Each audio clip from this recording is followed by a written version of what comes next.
오늘 읽으실 말씀은 스가랴 8장 18절에서 23절까지 말씀입니다. 스가랴 8장 18절에서 23절까지 말씀입니다. 제가 읽고 마지막 절 다 같이 합독하도록 하겠습니다. 만군의 여호와의 말씀이 내게 임하여 이르시되, 만군의 여호와가 이같이 말하노라. 넷째 달의 금식과 다섯째 달의 금식과 일곱째 달의 금식과 열째 달의 금식이 변하여 유다 족속에게 기쁨과 즐거움과 희락의 절기들이 되리니 오직 너희는 진리와 화평을 사랑할지니라. 만군의 여호와가 이와 같이 말하노라. 다시 여러 백성과 많은 성읍의 주민이 올 것이라. 이 성읍 주민이 저 성읍에 가서 이르기를, 우리가 속히 가서 만군의 여호와를 찾고 여호와께 은혜를 구하자 하면 나도 가겠노라 하겠으며, 많은 백성과 강대한 나라들이 예루살렘으로 와서 만군의 여호와를 찾고 여호와께 은혜를 구하리라. 마지막 절 다 같이 읽겠습니다. 만군의 여호와가 이와 같이 말하노라. 그날에는 말이 다른 이방 백성 10명이 유다 사람 하나의 옷자락을 잡을 것이라. 곧 잡고 말하기를, 하나님이 너희와 함께 하심을 들었나니 우리가 너희와 함께 가려 하노라 하리라 하시니라. 아멘.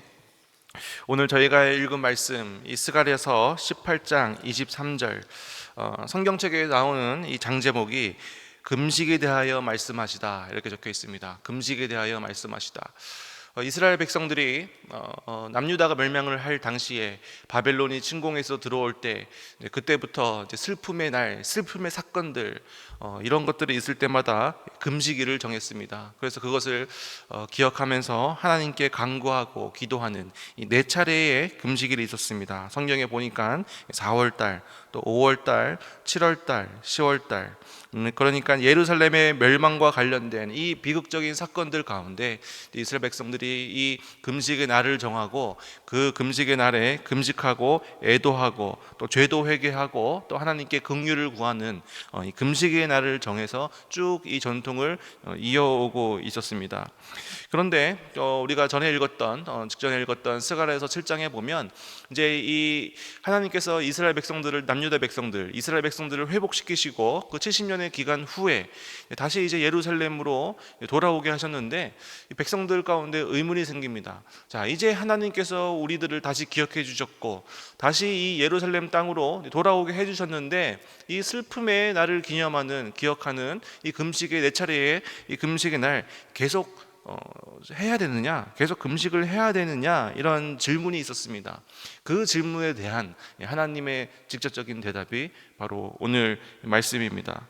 그래서 오늘 본문 말씀을 통해서 이 하나님께서는 우리가 계속해서 이 금식을 해야 됩니까? 라는 질문에 그래, 그 금식을 계속해라, 혹은 하지 말아라라는 이런 직접적인 대답 대신에 이 너희들이 하고 있는 그 슬픔을 가지고 슬픔의 사건을 통해서 너희들이 시작한 이 금식일 자체가 바로 기쁨과 즐거움과 희락의 절기로 바뀌게 될 것이다 라는 희망을 선포하시는, 구원을 선포하시는 장면이 바로 오늘 장면입니다. 그래서 오늘 본문 18절, 우리 18절을 제가 읽어보겠습니다. 만군의 여호와의 말씀이 내게 임하여 이르시되. 오늘 말씀의 첫 시작이 바로 만군의 여호와의 말씀이다 라고 이렇게 바로 시작을 합니다. 만군의 여호와, 여러분들 이제 많이 들으셨을 겁니다. 구약 성경에서 특히 많이 나오는 단어이기도 하고, 특별하게 스가랴서에서 계속해서 반복되는 단어가 바로 이 만군의 여호와라는 단어입니다. 36번 이상 반복이 됩니다. 그래서 여러분들이 이제 스가랴서를 나중에 기억하실 때 이 단어, 만군의 여호와 한 단어만 기억하셔도 됩니다. 바로 이 이스라엘 백성들 가운데 성전 건축에 실패하고 있는, 어려움을 겪고 있는 이스라엘 백성들 가운데 선포된 말씀이 스가랴서이고, 그 스가랴서의 중심 단어가 바로 만군의 여호와이고, 이 만군의 여호와라는 뜻이 무엇입니까? 여호와는 스스로 있는 자다, 절대적인 자다. 그리고 만군, 그리고 원어로는 찌바오트입니다. 군대들, 전쟁의 신, 절대적인 힘을 가지고 있는 분이 바로 여호와다라는 것을 계속해서 이야기해 줍니다. 그래서 배경적으로 보면 이스라엘 백성들이 자신의 힘으로, 자신이 가지고 있는 물질로, 자신의 능력으로 자꾸만 이 성전을 건축하려고 했을 때 자꾸만 무너지는 모습 가운데 성전 건축은 너희들이 하는 것이 아니다. 너희들이 가지고 있는 지혜로 하는 것이 아니라 바로 하나님이 하시는 것이다라는 것을 계속 알려주는 것이죠. 그렇다면 이스라엘 백성들이 해야 할 일은 무엇입니까? 성전 건축을 할 때 우리가 계속해서 실패를 했으니까 더 많은 재료들을 모으고 더 많은 철저한 계획을 세워야 돼. 이것이 이스라엘 백성들이 해야 될 일입니까? 아니라는 것이죠. 하나님이 하시기 때문에 그 만군의 여호와를 기억하고 만군의 여호와를 붙잡고 만군의 여호와만 의지하고 만군의 여호와께 간구하면서 나아가는 것이 성전을 건축할 수 있는 방법이다라는 것을 알려주는 것이 바로 이 스가랴서입니다. 이것이 계속해서 반복되고 오늘 8장에서도 반복이 됩니다. 그래서 오늘 본문 말씀 첫 시작이 바로 똑같이 만군의 여호와의 말씀이 내게 임하였다라는 것으로 첫 시작을 합니다. 전쟁의 성패, 그리고 인생의 성패, 민족의 성패, 성전 건축의 성패, 이 모든 것이 바로 만군의 여호와께 달렸다. 하나님과 함께 있으면 승리할 수 있고 하나님과 함께 하지 않으면 실패할 것이다라는 이 신앙의 원리, 그 민족 정체성의 원리, 그리고 오늘날 우리의 삶의 원리도 다 포함된 것입니다. 우리도 마찬가지죠. 우리도 우리 힘으로, 우리 능력으로, 우리의 재물로, 물질로 살아가려고 발버둥치고 나아갑니다. 우리뿐만 아니라 하나님을 모르는 자들은 더 하죠. 더 하나님을 더 자기들을 의지하고 자기들을 믿고 살아갑니다. 그것이 우상입니다. 그런데 성경 말씀을 통해서 끊임없이 하나님께서 말씀해 주십니다. 그것이 아니라 하나님의 능력으로, 만군의 여호와의 능력으로 살아가는 것이 바로 우리라는 것입니다. 하나님의 이끄심으로, 하나님의 보호하심을 받으면서 살아가는 것이 우리의 인생이고, 그렇다면 동시에 이스라엘 백성들과 같이 우리 삶에도 우리 힘으로 해결할 수 없는 어려움과 고난을 만났을 때 우리가 해야 될 일은 무엇입니까? 바로 하나님을 찾는 것, 하나님께 간구하는 것, 하나님만 의지하는 것, 이것이 우리 인생의 성패라는 것을 계속해서 알려주고 있습니다. 그래서 만군의 여호와는 절망적인 상황 속에서도 이스라엘 백성에게 힘과 소망을 부여하는 능력입니다. 능히 모든 것을 이루시는 절대적인 통치자이십니다. 이것을 우리도 기억을 했으면 좋겠습니다. 자, 그렇다면 오늘 이제 본문 또 이제 19절부터 시작되는데 세 가지입니다. 만군의 여호와가 말씀하시고 또 만군의 여호와가 말씀하시고 만군의 여호와가 말씀하시고 세 가지가 나오는데 첫 번째 보겠습니다. 첫 번째 19절입니다. 제가 읽겠습니다. 만군의 여호와가 이와 같이 말하노라. 첫 번째, 넷째 달의 금식과 다섯째 달의 금식과 일곱째 달의 금식과 열째 달의 금식이 변하여 유다 족속에게 기쁨과 즐거움과 희락의 절기들이 되리니 오직 너희는 진리와 화평을 사랑할지니라. 이게 첫 번째 하나님께서 말씀해 주신 것입니다. 네 차례 금식일, 제가 말씀드렸습니다. 비극적인 사건을 계기로 만들어졌습니다. 특별히 보니까 7월달 금식일 보니까 그달리아의 암살 사건, 그러니까 이 바벨론이 남유다를 침공하고 바벨론이 세운 첫 번째 총독이 바로 그달리아였습니다. 근데 그달리아가 정치를 굉장히 잘했던 것 같습니다. 그때 당시 남유다 백성들에게 신임을 좀 받았던 것 같습니다. 그런데 이스마엘이라고 하는 사람이 딱 나타나서 이스마엘은 진짜 다윗의 후손이었습니다. 다윗의 자손이었습니다. 어떻게 다윗의 자손이 아닌 자가 우리를 다스릴 수 있느냐, 이런 논리를 가지고 이 이스마엘이라는 자가 나타나서 그달리아를 암살합니다. 그래서 이 이스라엘 백성들이 절망에 빠지고 이것을 계기로 이스라엘 백성들이 애굽으로 또 다른 곳으로 뿔뿔이 흩어지는 계기가 됩니다. 이제 이스라엘 백성들에게는 비극이죠. 이런 것들, 그다음에 성전이 소실됐을 때, 또 예루살렘이 포위당했을 때 10월 달입니다. 어쨌든 비극적인 사건을 계기로 만들어진 것이 바로 이 금식일이었습니다. 그러나 하나님께서 말씀하십니다. 이 비극적인 사건으로 만들어진 이 금식이 다시 이제는 하나님께서 직접 기쁨과 즐거움과 희락의 절기들로 바꿀 것이다라는 희망을 선포하는 메시지가 바로 오늘 첫 번째 말씀입니다. 그렇습니다. 그 만군의 여호와, 바로 우리의 절망, 또 우리가 해결할 수 없는 일들, 또 우리 민족, 우리 나라의 어려움들, 또 여러 가지 일들 바꿀 수 있는 유일한 한 분이 바로 여호와 하나님이시다라는 것입니다. 자, 그렇다면 하나님께서 희망을 선포하시는데 뒷부분 보니까 오직 너희는 진리와 화평을 사랑할지니라. 그러나 이 축복은 무조건적인 축복이 아니라 하나님께서 제시해 주신 조건이 있다는 것입니다. 그 조건이 무엇입니까? 너희는 진리와 화평을 사랑해야 된다. 진리와 화평을 사랑해야 된다는 것입니다. 진리, 여러분들 많이 들어보셨을 것입니다. 에메트입니다. 에메트, 진실함, 진리, 이런 뜻을 가지고 있습니다. 그리고 화평, 화평은 하나님과의 올바른 관계, 굉장히 중요하죠. 이것을 통해서 궁극적인 화평을 얻을 수 있고, 그다음에 그뿐만 아니라 이웃과의 화평, 이웃과의 올바른 관계도 동시에 중요하다라는 것을 의미합니다. 그래서 진리와 화평, 이 두 가지를 가지고 너희들이 살아야 된다라는 것입니다. 이것을 하나님께서 이스라엘 백성들에게 오늘 말씀을 통해서 요구하시는 것이고, 또한 우리들에게도 동시에 요구하시는 것입니다.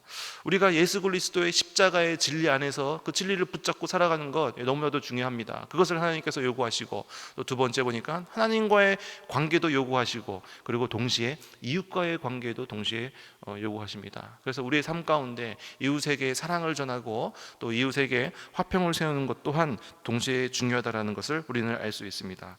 그래서 오늘 이 말씀을 통해서 우리는 진리 안에서 정직하게 살아가야 됩니다. 정직해야 됩니다. 진리의 첫 번째 의미가 정직입니다. 진실함. 그러니까 우리가 말과 행동 일치가 되어야 되고, 또 어떤 상황에서도 거짓말이나 과장 이런 것을 피하고 정직하게 말하며 약속한 것을 지키면서 살아가는 이 진실함이 첫 번째가 되어야 된다는 것입니다. 그리고 두 번째, 또 예수 그리스도의 십자가, 그 복음의 진리를 추구하면서 우리는 또 살아가야 됩니다. 우리가 세상 가운데 살아가면서 세속적인 가치관, 문화 이런 것들보다 우리가 성경적인 진리를 삶의 기준으로 삼고, 또 여러분들과 같이 이 자리에서 말씀과 기도를 붙잡으면서 살아가는 태도 너무나도 중요하다는 것입니다. 세 번째는 공정함의 실천입니다. 우리가 가정 가운데, 또 직장 가운데, 그리고 사회생활 가운데 편견 없이 공정하게 행동하면서 자신의 이익보다는 정의를 실행하는 것, 이웃과의 화평을 세우는 것, 그러한 삶을 우리가 살아야 됩니다. 그래서 우리가 관계의 중지자가 되었으면 좋겠습니다. 갈등이 있는 곳에서 섣불리 다른 사람의 편을 들기보다는 진실에 근거해서 화해를 도모하고 평화를 이끌어내는 그러한 삶, 우리가 살아야 됩니다.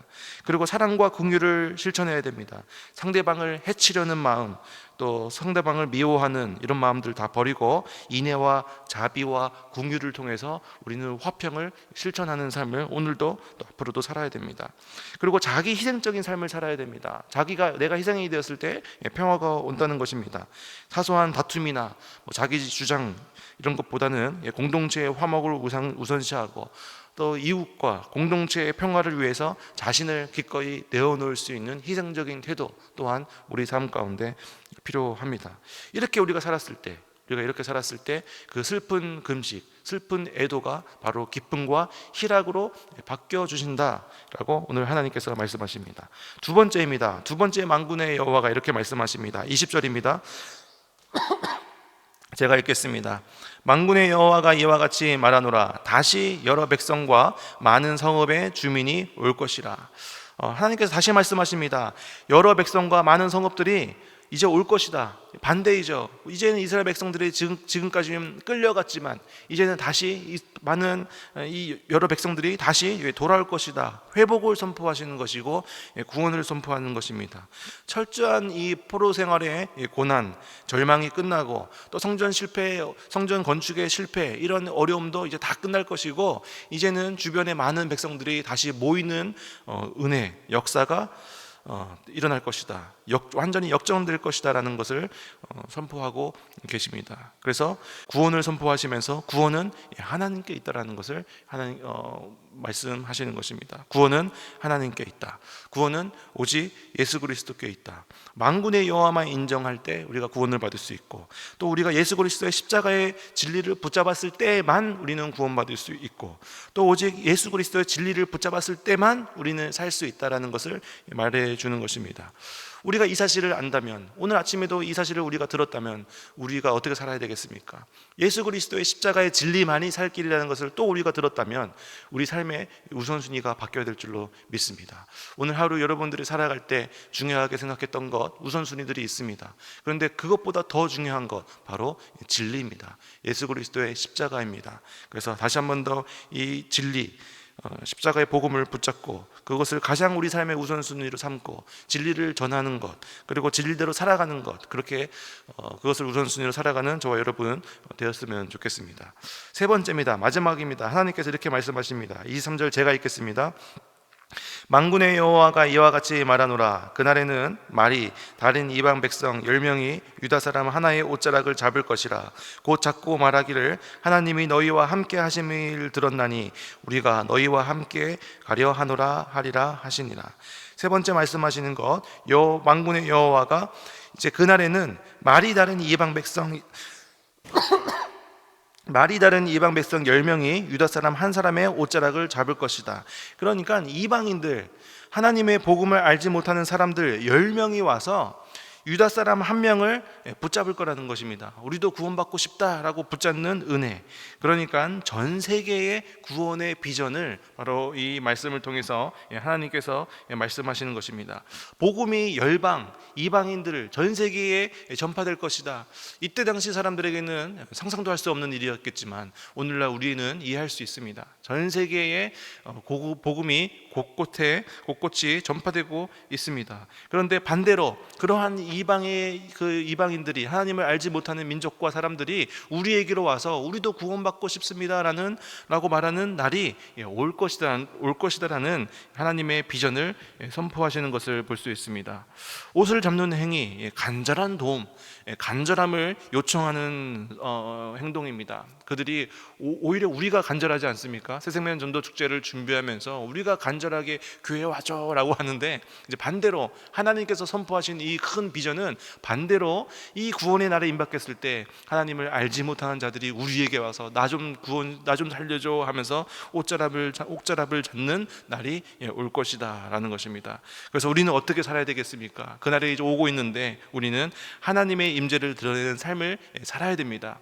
세상 사람들 앞에 그리스도인들이 무엇인지, 하나님의 자녀들이 어떻게 살아가는 것인지를 우리가 보여야 된다는 것입니다. 진리와 화평을 실천하면서 하나님과의 관계와 이웃과의 관계를 세우면서 우리가 희생하면서 화평을 도모하면서 살았을 때 우리가 예수 그리스도의 손과 발이 되어져서 이 하나님을 알지 못하는 세상 사람들에게도 복음의 통로가 열려질 줄로 믿습니다. 그리고 우리가 또 어떻게 살아야 되겠습니까?